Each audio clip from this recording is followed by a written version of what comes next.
All right. Welcome, everybody, to MMA Uncensored. I've got Rob with McDojo Life, and we've got Cung Le. Everybody know who Cung Le is. Welcome to the show, What's up? guys.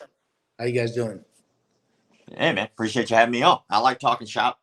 Me too. Let's talk some shop. So let's talk about some karate, some karate combat, maybe some taekwondo, and some stand-up fighting. Um, go for it, Cung Le. Let's talk about your son too. Bring up your son. Oh yeah, Anthony. He's a great kid, and I wanted to make sure that he wanted to fight. And when he was like 14, he was already training, and then I brought him into one of my old students' gym and Rudy Otts, and I told him to spar with all the top guys, and he got beat up pretty bad. But he's like, "This is what I want to do." And I mean, I he got beat up bad. He like they sent him home with like bruised legs, and he was only he 15 at the time, and then so he started training with them, and then now he's doing rounds with the pros, and I threw him in some like point Muay Thai tournaments, and he was just dominating all the age groups, and he moved up in the adult divisions, and then I took him out to the U.S. Opens for Sanda, which is like punching, kicking, like a Chinese style, kind of like karate combat with throws and stuff like that. And he went out there. No one in his age division wanted to fight him, so I moved him up to the adult division, and then he won the adult division out there. So, I'm just we'll see what happens. He's a good kid. Yeah, You gonna know, turn Mr. pro soon. Gonna want him to turn pro Yeah. soon. Yep. Yeah. All right, Rob. How you doing, brother? What's up? What's new? Not much, man. It's been not much. It's actually been like super super busy lately. Built a website out at the end of last year, McDojoLife.com. It now has the only registry for martial arts frauds, con artists, rapists, pedophiles. So you can literally go onto the website, go to the search feature, type in your instructor's name, and see if they've committed any crimes. Also, with that feature, you can send in something if you know of a crime that's been committed by someone in the martial arts industry. I know that there are plenty of websites for all kinds of things, but there's nothing that does this. So right now, the goal is to backlog roughly about 10 years worth of content onto that website. And then once that happens, each one of those names will be clickable. You'll be able to find out exactly what that person did.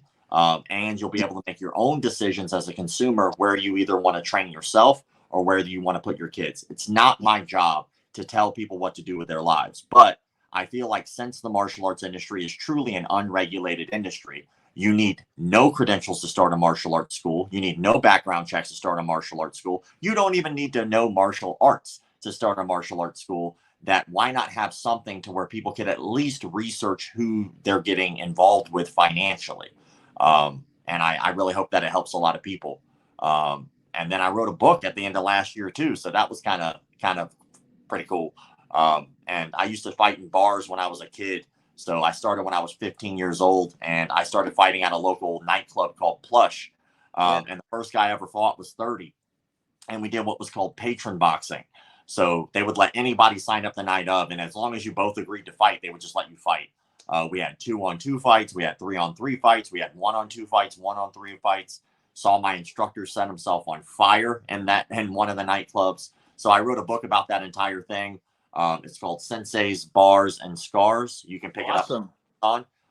And then later on today, we'll actually be expanding outside of Amazon. So we're excited to grow. Yeah. I'd love to get a copy of that. Yeah, man. I got a copy for you right here. I'll see you soon. I think the last time I saw you was in the Dominican Republic, and we were watching Karate Combat maybe in October. I think that's the last time I saw you. We were at the big Coliseum, right, Rob? Yes, sir. It was beautiful. It's like a really famous Coliseum. Amazing. It was amazing. I think Frank Sinatra, I think, was the very first person to ever perform in that Coliseum. It's a beautiful, like very old school. It's got like a Mayan feel to it, real raw. Yeah. But it was neat. It was very neat. And the Dominican people were so nice. So nice. Even at one time, like I have a feeling that if we were anywhere else, they may get upset. Like there was a call where it was like, maybe it was stopped early, maybe it wasn't. You could tell the crowd was a little upset. But like their upset was like, oh man, like it wasn't like a mob and people throwing things. So it was pretty cool to see and experience and be there. So I'm glad we got to share that. Well, it was like a once in a lifetime event. Like when you went up to the top of the Coliseum and you took pictures down, it was absolutely amazing. It was Yeah. absolutely amazing. Yeah, and Karate Combat's been going through a lot of changes lately with the new changing of the guard from the previous president, Adam, who was Mm-hmm. absolutely amazing and still a great dude. I love Adam to death. Nothing but support for him. They now have a Sim who's been brought in as the president of Karate Combat. Yeah, good people, all good people. I like Azim. I like Adam. They have a great staff there. I got real close with them all. Super great outfit there. Yeah, for sure. And now I'm kind of curious where it all goes. They just incorporated jiu-jitsu in there. They had big names in this last event. They had Big Dan there. They had Wagner Rocha there. They had Right, yeah. Ina was there. They had like these who's who of jiu-jitsu competitors there, which was pretty incredible to me. And then I think we lost you. Yeah, we're still on here. Yeah, but that's all right. It's all good. It happens. It's technical difficulties that happen. Yeah. Yeah, I had a little issue on my end. I apologize for that. You guys good? Still hear me? We're good. Yeah, that Coliseum, I got a couple good pictures. Ryan Loco, he's one of the best photographers for combat sports and music and everything. He took some shots. It was like something you would see out of a video game, Kung, like Mortal Kombat. They come in on these in a fire and that huge entrance, and you got Robin Black.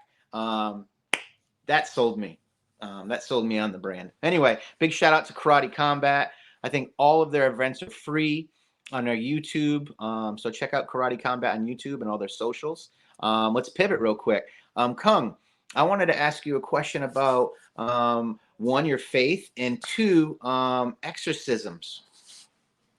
Well, I gave my life to Jesus Christ. I used to be a Catholic, but now with everything going on, I follow God Almighty, Most High, the Most Powerful, Most Love, and His Son Jesus Christ. And after I gave my life to Jesus Christ, for the last 4 years, my wife and I and our family, we go out and we help people with spiritual battles, which is either demonic attachments or demonic possessions, or people who are sick, and we pray over them, but mainly preaching the gospel. My mother-in-law is the one who got me all involved in this. She had over 400 exorcisms, and then my wife just really made me understand like how Jesus Christ really is the reason why we're all being saved, and then so since then that's all we do is just go around preaching God's word and baptizing people, anointing people, and casting away demons or in Jesus Christ's holy name. And it's amazing to work for the kingdom of heaven. Amazing story. That's awesome. I had to ask you about that because we talk offline about it a lot, and a lot of people think it's like the movies. These wild people getting on the ceiling, and you have to, do all that stuff. But like you said, it's a lot of just people coming together and praying and kind of wishing the best news for them. Well, the biggest thing is when 2 or 3 gathers in the Father's name, He's there, right there in the midst. So when you pray in numbers, and when you really pray over someone, you see a lot of the movies, they're holding their Bible. You actually got to put your hands on them, and you got to pray, and you got to be like right there. And when we pray in numbers and we have hands over them, you can see how powerful the name Jesus Christ is, because whatever is affecting them, like literally has to flee. Right. Yeah. Real quick, I'm going to switch subjects because I have to talk to you about one of the most important stories in all of mixed martial arts. If people actually understand the history of the UFC, Strikeforce, Pride, all the WEC, all these big organizations, people in my age range, 40 and up, the UFC antitrust lawsuit is going to trial this year.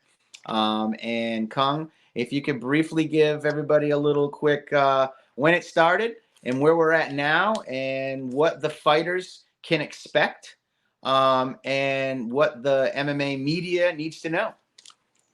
Well, I say it started about 7 years ago, and for 5 years there, we were all getting all like information slowly but surely.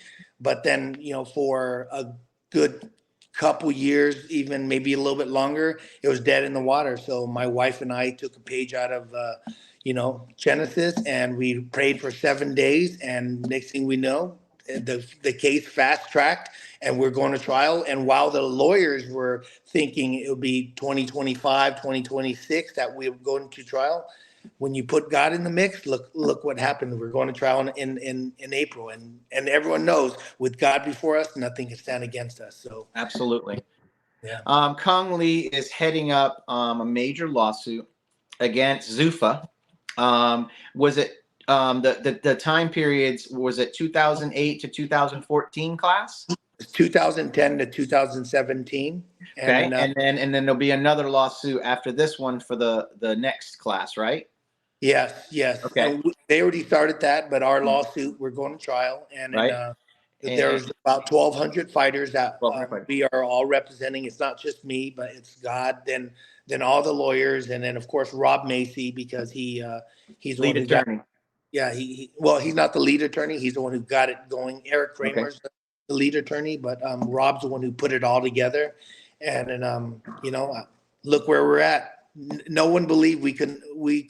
Let's cut to the chase. Let's cut to the chase, Cung. You've been working on this project for 7, 8, 9 years. Rob's been working on it probably longer. Yes. The UFC owes you guys a bunch of money. What's the potential payout? 1,200 fighters, but it's going to be the payouts will be staggered. Like Cung Le was a headliner, he'll get a certain amount. People that worked on the undercard, they'll get a certain amount. It'll all be equated to what they brought in their contract. So Cung was a headliner, a champion coming in, fought for the title. What could this be? What impact could you have from this? Like millions, billions? Like how much money will the UFC have to pay out? I don't know. I'll just I never want to put anything out there because when the word comes out, right? So I just wait till what happens. I put it in God's hands, and the rest is history. Because I already know we already won. Because when God's involved, He's undefeated. I heard it's 1.2 billion split up between 1,200 people, and you could get 10 to 50 million dollars in the settlement. That's what I hear. Not me. I don't know. It depends on how many fights you have, where you're on the card, and then everything. Like when all the fighters went in, me, John Fitch, and like everyone else, like Brandon Vera, we all know that it was going to be a long process, and we might not get anything. But our goal was to set up for all the other fighters, and then try to change the manipulation of the contract, because obviously they tie you up pretty good, and they own your likeness, and it's everything that's true that I mentioned before. Like they definitely, if you're injured and they want you to fight, you're gonna have to do your best to get in there and fight. So that's what I did. Yep. Basically, I've done a lot of research on this, Rob. I've done a lot of research. We've done multiple interviews. Not too much of the media is touching this subject. Let's just say that. Not much of the MMA media is touching this subject because they don't want to be blackballed by the UFC, Zuffa. But I don't care because I've already been blackballed. The UFC actually pulled my press credentials last month. I'm not even allowed to attend a UFC event. They say I don't have enough followers. That was the direct email. And I said to them, well, I have about 4 million followers. Is that not enough? And I got crickets. So I'm going to just dive into this. The UFC did some dirty stuff back then. They had fighters making them do double weight cuts, forcing them to fight, the crazy emails that they sent out. I mean, you guys deserve to be paid because you guys have medical bills. A lot of guys have multiple, issues with health and injuries.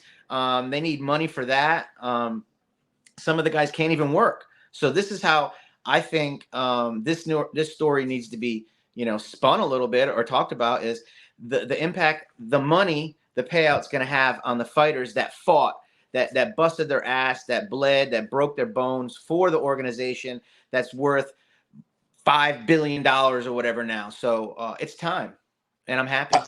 I totally agree, and you are right. Like I had surgery on my elbow, was it 7 or 8 weeks before the Rich Franklin fight? I had surgery before the Vanderlei fight. I just, I was just an older fighter, coming into the UFC, and and definitely, my body didn't heal the same, and I started getting injured, and then, but I still fought. So, definitely, I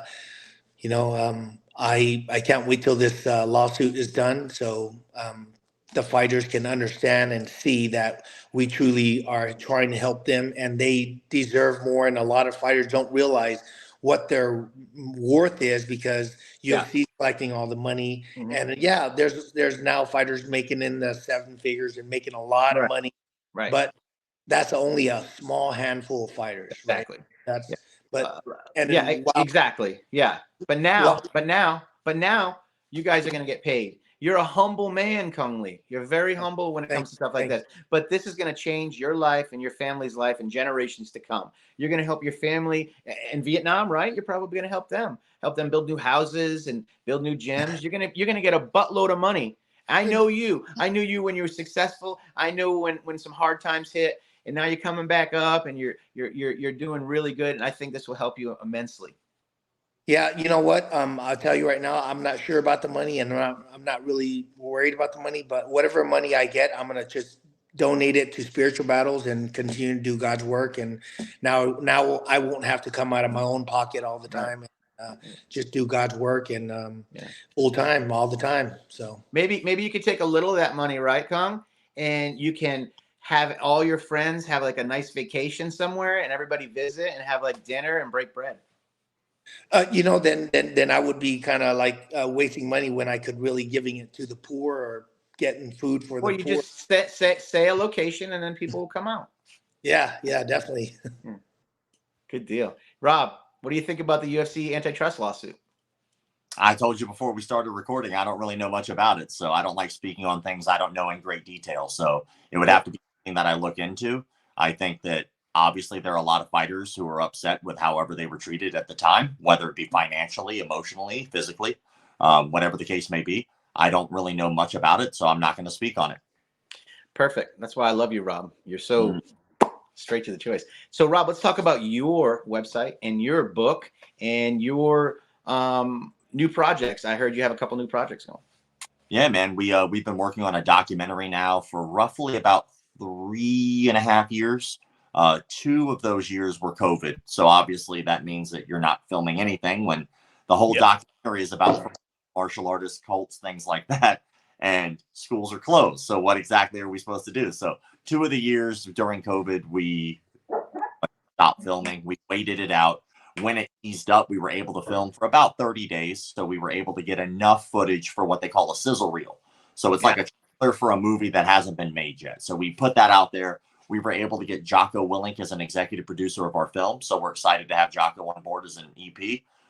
We got Is he Jocko? Is can you tell us about him? What's his full name? Jocko Willink. Okay, yeah. Is there another Jocko, like a Navy SEAL guy, Jocko? That is the Jocko. Yeah. Okay, there we go. Yeah. The only Jocko I've ever heard of in my life. If there were more than one Jocko, I think we would know. We'd be like, yo, there's more than. Wait, there is a Jocko brand clothing, right? Yeah, I got you. It's like Okay. I just want to clear that up for the viewers because I work with a bunch of Navy SEALs, and I was in the Navy, and I worked with the Navy SEAls where I was in, and I just wanted you to expand on. You said producer, or producer. So Jocko's an executive producer. He's come on board. Also, Adam Kovac, the previous president of Karate Combat, he is also an executive producer. And then there's another third party. Right now, we'll talk about them later, but they're also an EP on the project. So we have some pretty big names attached to the project. And right now, we have raised roughly about $250,000 in independent financing to be able to get this thing done. The issue we've run into is our overall budget is like 700 and some change thousand to make the movie we want to make, which involves a lot of travel and involves going to cults in their face, talking about them, saying, prove it. And so that's what martial arts is about. When it comes down to people saying that they can knock people out with their mind or they can hit this very specific pressure point and you're going to die of a heart attack, when it comes down to that, giving people a false sense of security on something that could be proven is a problem, and it becomes dangerous. We talked about the website earlier about the amount of pedophilias, pedophiles, rape allegations, the amount of people who have physically abused, hurt, extorted, murdered people is astonishing in the martial arts industry because there really is no standard. And because of that, a lot of people who are of a criminal background do become martial arts instructors because who's going to check on them? No one. It does not exist. There is no overall governing body for martial arts. There's no overall standards. Most do not have local federal background checks. Most do not have CPR first aid certification. And a lot of school owners do have major issues with criminal histories in their past. So the idea is to give people, the consumer, at least a blueprint to ask questions other than how much does it cost? Because that's usually the industry standard of what people ask. Right. We hope to help a lot of people, honestly. And right now, with the project moving forward, we've actually even set film dates. So we've decided that if we do not have more financing, or if we do not get picked up by a distribution company by the end of March, we're going to start filming and finishing filming in April with the funding we have, with a revised creative, so that way we can get it done this year. Sounds good. So you got the website, you got the documentary. We already talked about the book. Cung Le has an amazing. You live in California, right, Cung Le? Right now, Nevada. Nevada. Okay, you were California, so now you're Nevada. Oh, that's a good move, brother. You gonna come this way to Florida soon? Yeah, I mean, slowly but surely, you know, wherever God takes me. I never thought you would leave California. You loved California so much for a while there. Well, I mean, I love California, but you know, with Gavin out there and all, you know, I'm not sure if you guys heard it, but they're planning to have sewer water, like, you know, toilet water in as part of drinking water, and so it's you know, yucky.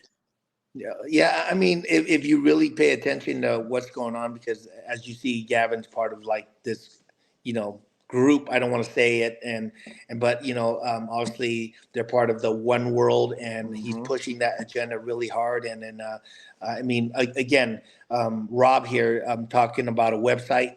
Like a lot of people ask me, what dojo should I go to? I said, you know what, you got to go around and interview these instructors to make sure they are a good fit for you. But now there's a website. It's going to be amazing because they can just click on and check out all the names and even look at like who's the instructor, what has he done, and what is on his record. That is so important because nowadays, you know, you truly need the kids to be a lot like in physical activity. They need to know how to defend themselves, so for self-defense, and they also know they need to know how to have a situational awareness because absolutely, the world is not the same anymore. And as Rob is doing, like with the pedophilias, I mean, you see what's going on with the government, with everything, the borders. I mean, all that is because of a lot of things going on, and I'm glad there's a website because, like, explaining, hey, interview the instructor and say these and make sure like you cover all these questions. And I'll tell a lot of parents, you got to interview the instructors because you don't know that your kids are going to look up to the instructor, and if the instructor has a foul mouth, guess what? Your kids are going to come home talking these words, and they pick up things. So you want to have that really, like, you know, a good instructor for your kids. Absolutely. Go ahead, Rob. Yeah, it's like we were talking about earlier, because it's an unregulated thing, and obviously if you've ever been in martial arts for longer than a year, you kind of realize how truly convoluted the entire thing is. If you go into a studio, you call that guy coach. You go into another studio, that's Sifu, another studio, that's professor, another studio, it's sensei, and so on. A consumer who might be new to that industry doesn't know that those are the same. It all sounds different, so it must be different when it's truly not.